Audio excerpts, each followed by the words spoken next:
Hello everyone, welcome back. This is Mr. Ghost.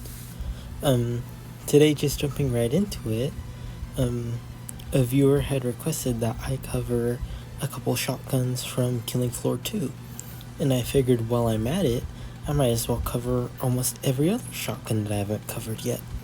So in this video today, I will be talking about the SG500 pump action, the HZ12, the M4 combat shotgun, the A12, and the Dragon's Breath.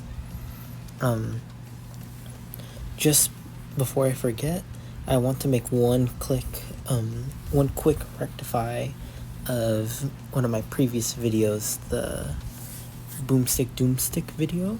I had put the Doomstick and its fire variant in A tier, but honestly I think I'm gonna bump both of them up to S tier just because the fire variant is genuinely very, very good, and you can use it as cheese with the Firebug class, and the Doomstick is honestly just very cool, and you can just kill things so quickly. So, with that being said, both are going to be moved up to S tier. Alright, and let's get right into the video.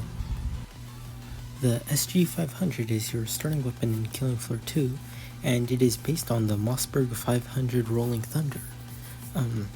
The Mossberg 500 can be generally understood from the name, however you can tell that it is specifically the Rolling Thunder variant due to the unique heat shield and muzzle device seen on the weapon, which are both modeled quite well in game from what I can tell. The first Mossberg 500s were made in 1961 and still see use to this day. I'd say probably the most popular variant of the Mossberg is the 590A1. There are a plethora of Mossberg variants, and honestly the Rolling Thunder is one of my favorite variants due to the heat shield aesthetic, but I'd say my favorite is also 590A1, which I will cover in a different game at some point. As for performance, this is the starter weapon for the support class. You can pick it up off the ground, and honestly, if you're not playing support, or even if you're not in like the first waves, I do not recommend this gun. And yeah, honestly I'm going to talk about performance less in the future for this game, as I play like solo offline most of the time, so I can't, have a good say on what's the best for 6-player Hell on Earth difficulty. So yeah, I guess it's only really good for first wave. Then I recommend upgrading to the Boomstick until you can get like the M4 combat shotgun. So this one is B tier. Up next on the list of guns I'm going to be covering is the HZ12, which is also known as the DP12 in real life. I'm assuming that it was given a fake name to match Horzine, which is the people that are responsible for all the Zeds and a lot of the sci-fi guns in this game.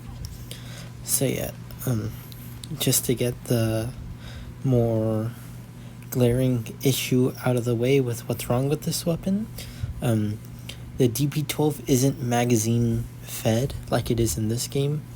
It's dual tube, so think about just a double-barreled pump-action shotgun. Yeah, because that's pretty much what it is. But for some reason they made it magazine-fed in this game, as you saw in that reload right now.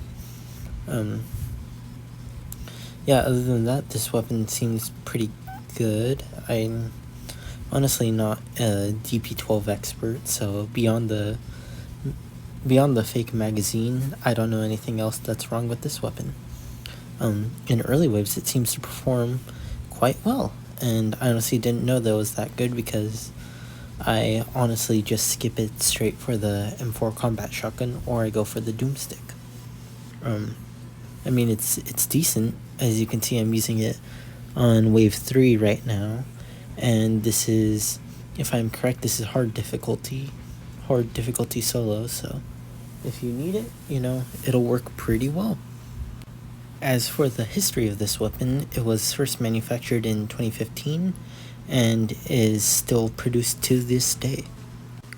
This weapon also scales well with high-capacity magazines, though honestly, in all times, I will be taking tactical reload. Yeah, I can't think of anything more to add to this weapon. I think I'd put this one at a solid A tier. Scratch that B tier, and I'm gonna move the SG500 to C tier. Now onto a personal favorite of mine, the trench gun. The Winchester Model 1897, or like I just said, the trench gun as it is more well known, is a very infamous shotgun in history. It is a slam-fire pump-action shotgun, and it is pretty much the basis for all modern shotguns that we know now, from the Ithaca 37 to Remingtons to even the Mossberg, like I previously covered. This is kind of seen as one of the more well-known or predecessor shotguns, or it's just, it's pretty good. Anyways, for this game, it is a firebug weapon, and they gave it Dragon's Breath rounds just to make it even more cool, which I appreciate. The weapon itself is alright, the rate of fire is kind of meh, and the reload speed is honestly quite bad. However, as you can see in the footage, I have blue ground fire effect whenever I shoot it, and that is due to an effect or perk from the firebug skills. It will triple your ground fire, and this weapon is really good at generating ground fire in Killing Floor 2. So, unfortunately, like performance-wise, the weapon by itself is pretty meh. I'd say it's a B tier weapon. However, if you are playing firebug, then this weapon is easily A tier. And because of that perk, that's why I had to upgrade the Doomstick's fire variant up to S tier, as it creates ground fire even better than the trench gun does in this game. So yeah, trench gun will overall get an A tier if you're playing firebug, or a B tier if you are playing support. Just to talk about the trench gun a little bit more because I love it.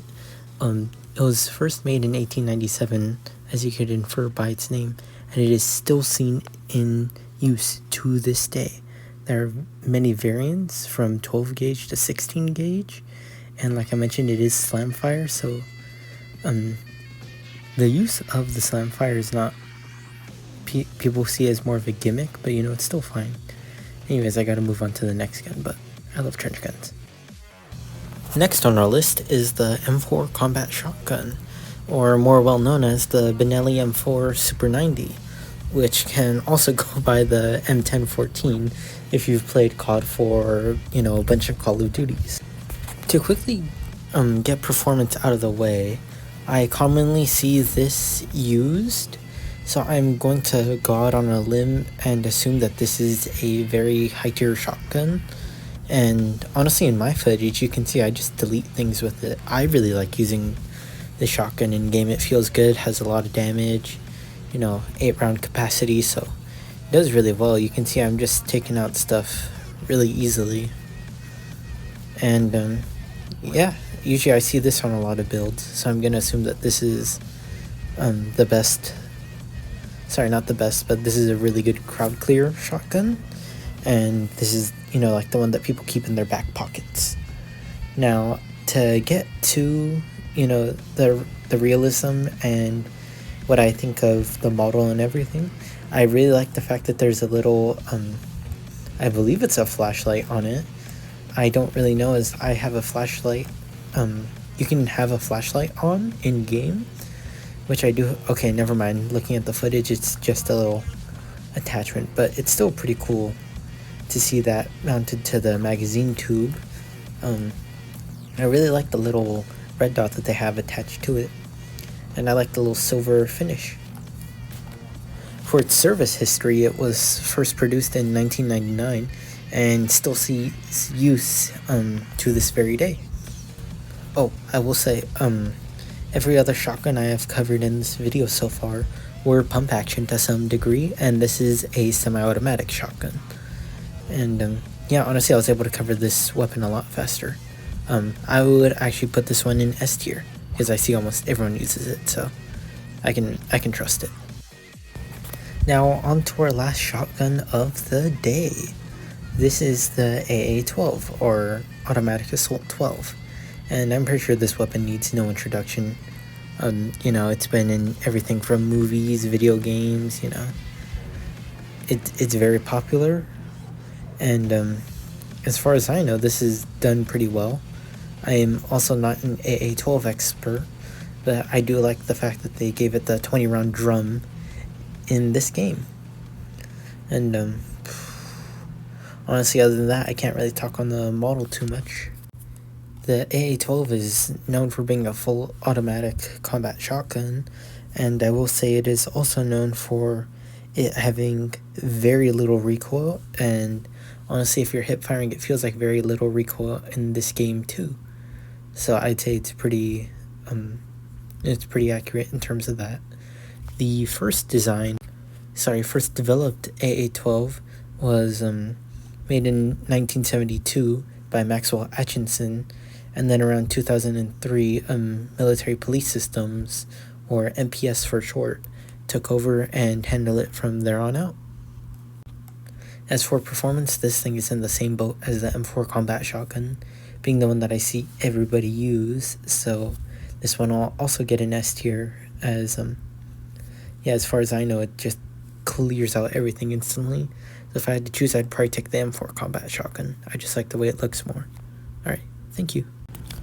I just want to take a little bit of time to say thank you to everyone who's been watching my videos.